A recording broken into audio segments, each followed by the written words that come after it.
आप सभी का स्वागत है हमारे YouTube चैनल गुरु भारद्वाज में। दोस्तों, आज मैं आपके लिए एक महत्वपूर्ण विषय पर चर्चा लेकर आया हूं, जानकारी लेकर आया हूं।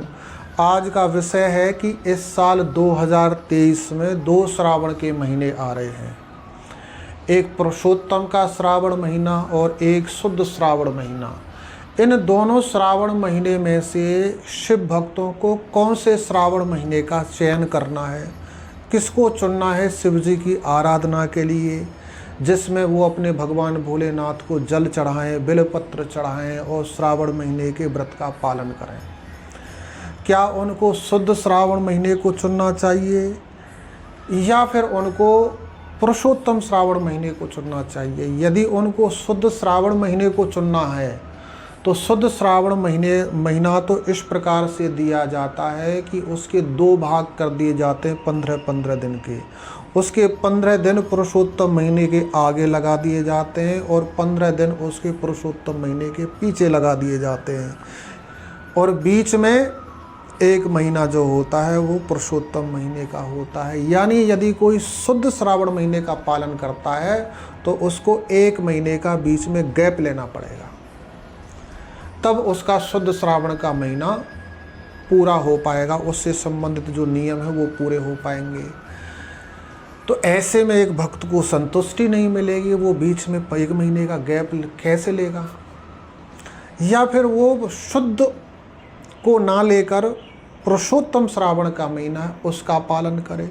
यदि वो पुरुषोत्तम श्रावण महीने का पालन करता है तो फिर उसका शुद्ध रह जाता है। तो ऐसी स्थिति में जो शिव भक्त हैं उनके सामने ऊहापोह की स्थिति बन गई है, संशय की स्थिति बन गई है। इसके निवारण को ध्यान में रखते हुए हम ये वीडियो बना रहे हैं।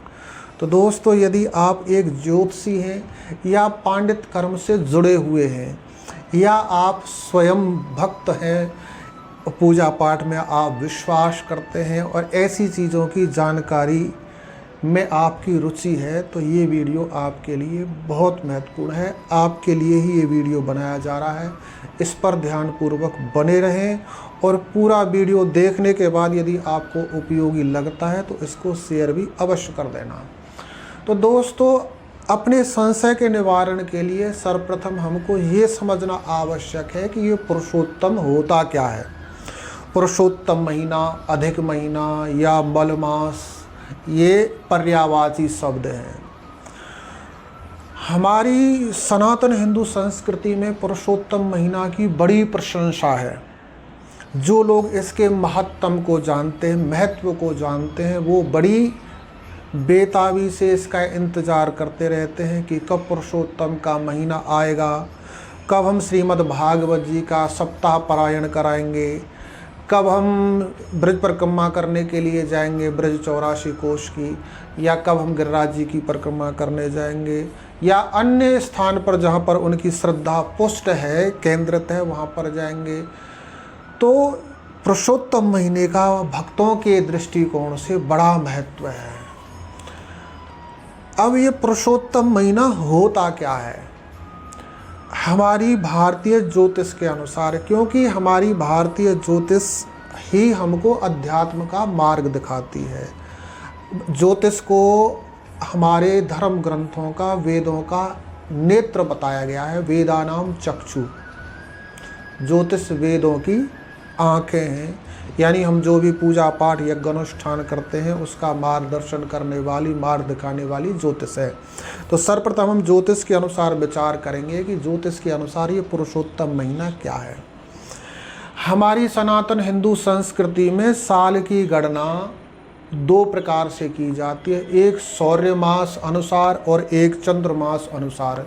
सौर्य मास से मतलब ये होता है कि सूर्य के अनुसार साल की गणना, और सूर्य के अनुसार एक साल होता है 365 दिन 6 घंटे 11 सेकंड का। और चंद्रमास यानी प्रतिपदा, द्वितीया, तृतीया, चतुर्थी, पंचमी, एकादशी, द्वादशी, अमावस्या, पूर्णिमा, ये तिथियां हैं, ये चंद्रमा के अनुसार होती है। चंद्रमा के अनुसार यदि हम साल की गणना करते हैं तो वो 354 दिन 9 घंटे का होता है। तो इस प्रकार सौर्य मास और चंद्र मास के बीच में अंतर जो है इसको मेंटेन करने के लिए ये पुरुषोत्तम मास हमारे ज्योतिष मनीषियों ने बनाया है। और ये पुरुषोत्तम मास वो बनाया जाता है जिसके बीच में कोई सूर्य की संक्रांति न आए। प्राय हमारे भारतवर्ष में चंद्रमास के साथ में गणना की जाती है, सौर्य मास के बारे में जानकारी नहीं है, लेकिन ज्योतिष में इसका बहुत महत्व है। और जैसे मकर की संक्रांति होती है उसी प्रकार की 11 और संक्रांति होती हैं। तो इस सौर्य मास और चंद्रमास के अंतर को मेंटेन करने के लिए ये पुरुषोत्तम मास बनाया गया है और इसमें कोई संक्रांति नहीं होती है। अब हम इसके पौराणिक महत्व को देखते हैं कि पुराणों में इस पुरुषोत्तम महीने का क्या महत्व है। पुराणों में श्रीमद् भागवत जी में भी कथा आती है कि एक राक्षस हुआ हिरण्यकश्यप। उसने देवताओं पर विजय पाने के लिए भगवान विष्णु से अपनी सुरक्षा के लिए ब्रह्मा जी की तपस्या की और ब्रह्मा जी से वरदान मांग लिए, और ऐसे वरदान मांग लिए जिससे उसकी मृत्यु ना हो सके। इतनी शर्तें मांग ली कि उसकी मृत्यु होना प्राय असंभव था। ना दिन मरूँ, ना रात मरूँ, ना 12 महीने में से किसी में मरूँ, ना बाहर मरूँ, ना भीतर मरूँ, ना जल में मरूँ, ना थल में मरूँ, ना पशु से मरूँ, ना नर से मरूँ, ना राक्षस से मरूँ, ना देवता से मरूँ। इस प्रकार के उसने सारे इंतजाम कर लिए। और देव योग से उसके ही घर में एक पुत्र हो गया, विष्णु भगवान का भक्त, यानी शत्रु का भक्त उसके घर में पैदा हो गया, प्रहलाद, जो हिरण्यकश्यप के मना करने पर भी भगवान विष्णु की भक्ति को नहीं छोड़ता है। और अंत तो गत्वा हिरण्यकश्यप ने प्रहलाद को मारने का निर्णय कर लिया। नाना प्रकार की वो युक्ति लगाने लगा प्रहलाद जी को मारने की। उधर भगवान भी बड़े बेचैन होने लगे कि अपने भक्त की रक्षा मैं कैसे करूं। सारे मार्ग उन्होंने तैयार कर लिए, लेकिन एक मार्ग जो शेष रहता है वो महीने का रहता है कि महीना कहाँ से एक में लेके आऊँ। तो भगवान विष्णु ने अपने भक्त प्रहलाद की सुरक्षा के लिए 13वें महीने की रचना की। उसका नाम ही पुरुषोत्तम महीना है, क्योंकि इस महीने में भगवान ने अपने प्रिय भक्त की रक्षा के लिए, इस महीने में अपने प्रिय भक्त की रक्षा की, इसलिए ये महीना भगवान को भी प्रिय है और भक्तों को भी प्रिय। जो भगवान को प्रिय वो भक्तों को प्रिय, जो भक्तों को प्रिय वो भगवान को प्रिय है। यानी ये महीना भगवान और भक्त दोनों के लिए महत्वपूर्ण है, दोनों को प्रिय है। इसलिए हमारी सनातन हिंदू संस्कृति में पुरुषोत्तम महीने की बड़ी भूरी भूरी प्रशंसा की गई है। भक्त लोग बड़ी बेताबी से इसका इंतजार करते होते हैं। अब पुरुषोत्तम महीने में हम कौन से काम कर सकते हैं, कौन से नहीं कर सकते, यानी कौन से काम करने श्रेष्ठ रहते हैं और कौन से काम नेष्ठ होते हैं, यानी नहीं करने चाहिए। तो सर्वप्रथम जितने भी सकाम काम हैं, सकाम से तात्पर्य ये है कि हमारे सनातन हिंदू धर्म में भगवान की भक्ति को 2 प्रकार से किया जाता है, एक सकाम और एक निष्काम। सकाम यानी हमारे मन में कोई कामना है, भगवान से कुछ मांगने की है, भगवान से हम कुछ प्राप्त करने चाहते हैं, अपने कामना के हेतु कोई काम कर रहे हैं, उसमें देवताओं की पूजा की जाती है। जैसे कोई विवाह संस्कार किसी के यहाँ हो रहा है तो वहाँ पर ग्रहों का पूजन होता है, देवताओं का पूजन होता है, या फिर किसी का नामकरण संस्कार होता है, यज्ञोपवीत संस्कार होता है। जहाँ भी जो भी कोई पूजा पाठ का आयोजन होता है तो सभी देवताओं का पूजन होता है। तो ये सब सकाम पूजन होता है। ये सकाम पूजन सभी बंद हो जाते हैं, इनको सबको वर्जित बताया गया कि इस समय पर ये सभी काम नहीं करने चाहिए। और दूसरी जो भगवान की आराधना है, पूजा पाठ है, वो है निष्काम, यानी हमारा उद्देश्य केवल भगवान को प्रसन्न करना है। भगवान प्रसन्न हो जाएं, अपनी इच्छा से वो जो कुछ दे दें वो उनकी इच्छा है, हमने मांगना नहीं है। ये जो हम कोई काम कर रहे हैं केवल भगवान को रिझाने के लिए कर रहे हैं, इन सभी कामों को हम निष्काम बोलते हैं। जो भगवान को रिझाने के लिए हम पूजा पाठ कर रहे हैं, यज्ञ अनुष्ठान जब तब व्रत कर रहे हैं, वो सब निष्काम है। और निष्काम काम करने इस पुरुषोत्तम महीने में बहुत अच्छे बताए गए हैं। ऐसे समय पर जब भी हम कोई पुण्य कर्म करते हैं तो उसका कई गुना पुण्य लाभ हमको प्राप्त होता है। इसलिए जो मर्मज्ञ भक्त हैं वो पुरुषोत्तम महीने का इंतज़ार करते हैं। अब हमारा जो विषय है ये है कि हम इन दोनों श्रावण के महीने में से कौन से श्रावण महीने को चुनें। आपको ये तो पता लग गया कि निष्काम के लिए ये पुरुषोत्तम महीना सर्वश्रेष्ठ है।